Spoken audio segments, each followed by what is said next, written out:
नमस्कार, सुस्वागतम, आभार।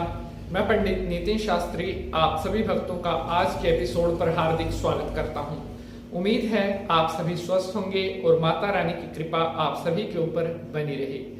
प्यारे बंधुजनों, 10 सितंबर 2022, जी हाँ, इसी तारीख से शुरू हो रहे हैं पितरों के श्राद्ध। वही दिन जिनमें हम अपने पितरों के लिए पिंडदान करते हैं, पूजा करते हैं और हमारे जो पूर्वज स्वर्ग सिधार चुके हैं उनकी मुक्ति के लिए हम कुछ ना कुछ दान पुण्य जरूर करते हैं। आज मैं आपको बताने वाला हूं कि आने वाले श्राद्ध के दिनों में आपने क्या काम जरूर करने हैं जिससे हमेशा आपके पितृ देवता आपसे प्रसन्न रहें और आपके परिवार में कभी भी पितृदोष ना हो, आपको पितरों की क्रूर दृष्टि का सामना कभी ना करना पड़े। आज का जो ये एपिसोड है ये बहुत ज्यादा खास उन लोगों के लिए होने वाला है जो अक्सर पितृदोष से पीड़ित रहते हैं या किसी न किसी तरह से उनके घर में पितरों से जुड़ी हुई कोई समस्या चलती रहती है। क्योंकि यकीन मानिए तो पितरों को प्रसन्न करने का जो सबसे अच्छा समय होता है वो श्राद्ध का समय होता है।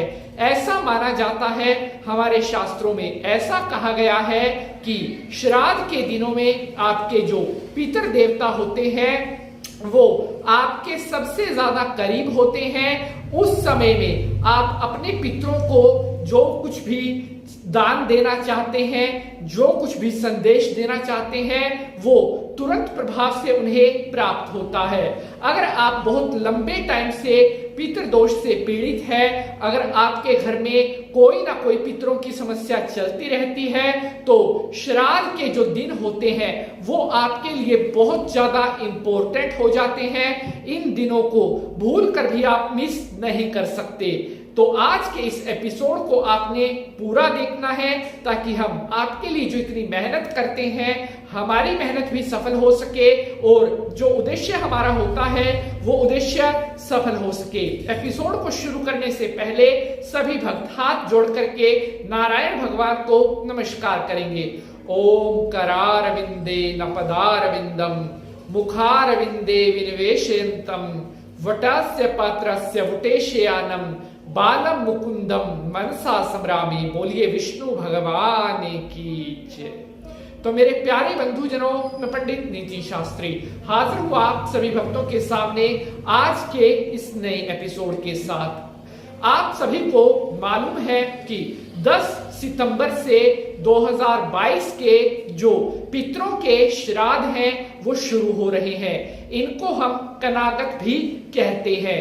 और प्यारे बंधुजनों, साल में यही एक समय होता है जब सबसे ज्यादा पितरों की कृपा की प्राप्ति हमें हो सकती है। सबसे ज्यादा पितर हमारे द्वारा दिया गया दान पुण्य स्वीकार करते हैं। तो अगर तो आप किसी न किसी प्रकार से पितरों की कष्टी को झेल रहे हैं, आपके परिवार में पितरों की कष्टी चल रही है, तो अब मैं आपको बताने वाला हूं कुछ ऐसे कार्य जो आने वाले श्राद्ध के दिनों में आपने जरूर करने हैं। और यकीन मानिए अगर श्राद्ध के दिनों में आप ये कार्य कर लेते हैं, आपके घर में, आपके परिवार में दोबारा कभी पितृदोष नहीं होगा।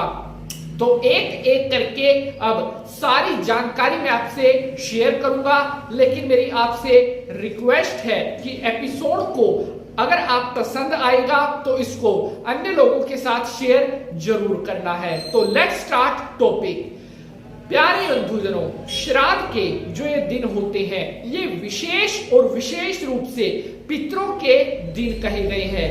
इन दिनों में जितना ज्यादा आप अपने पितरों के निमित्त दान करेंगे, जितना ज्यादा आप अपने पितरों की मोक्ष के लिए किसी भी ब्राह्मण को, आपका पुरोहित है, किसी को भी अगर दान करते हैं तो ये दान सबसे ज्यादा आपके पितरों को प्राप्त होता है।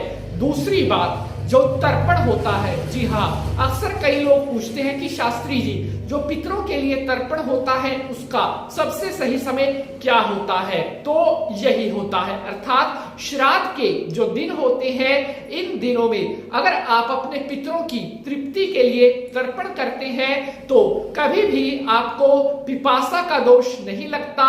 अर्थात पितृलोक में सबसे ज्यादा समस्या अगर किसी चीज की है तो जल की है। जल वो वही ग्रहण करते हैं जो तर्पण के द्वारा उनके परिवार द्वारा दिया जाता है। तो अगर आप श्राद्ध के दिनों में अपने पितरों के लिए तर्पण करते हैं, ब्राह्मण को घर बुला करके विधि विधान से अपने पितरों की मोक्ष के लिए तर्पण करवाते हैं, तो आपके परिवार में कभी भी पितृदोष नहीं हो सकता। तीसरी बात, श्राद्ध के दिनों में अगर आप अपने जो बुजुर्ग आपके स्वर्ग सिधार चुके हैं, आपके जो पितृ हैं, अगर आप उनकी शांति के लिए, उनकी प्रसन्नता के लिए अगर आप पितृ शांति का 4 दिन का पाठ करवाते हैं तो आपके घर में हमेशा सुख शांति रहेगी और आपके पितृ देवता हमेशा आपसे प्रसन्न रहेंगे। आपके घर में अन्न धन दूध पूत की बरकत हमेशा होती रहेगी।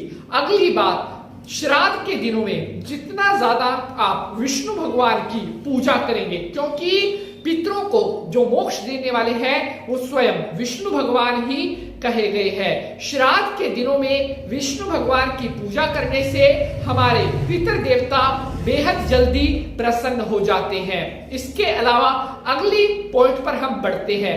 तो श्राद्ध के दिनों में जो लोग पीपल के वृक्ष को सींचते हैं उनके घर में कभी भी पितृदोष नहीं होता, क्योंकि पीपल के अंदर ही ब्रह्मा, पीपल के अंदर ही विष्णु और पीपल के अंदर ही शंकर जी का वास कहा गया है। और हमारे शास्त्रों में भी ऐसा कहा गया है कि जो लोग विधि विधान से ब्रह्मा विष्णु महेश इन तीनों देवताओं की पूजा करते हैं, उनके घर में तो वैसे भी कभी कोई पितृदोष नहीं होता।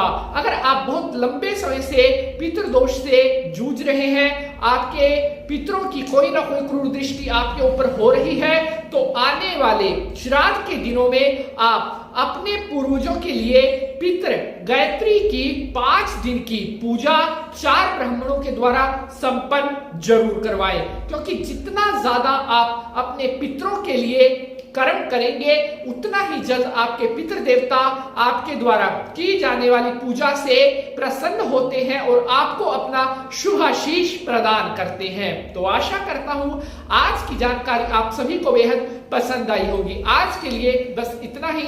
अब आपसे मुलाकात होगी अगले एपिसोड में किसी नए विषय के साथ। तब तक के लिए हंसते रहें, मुस्कुराते रहें और नारायण जी का आशीर्वाद आपके ऊपर बना रहे। जय माता की।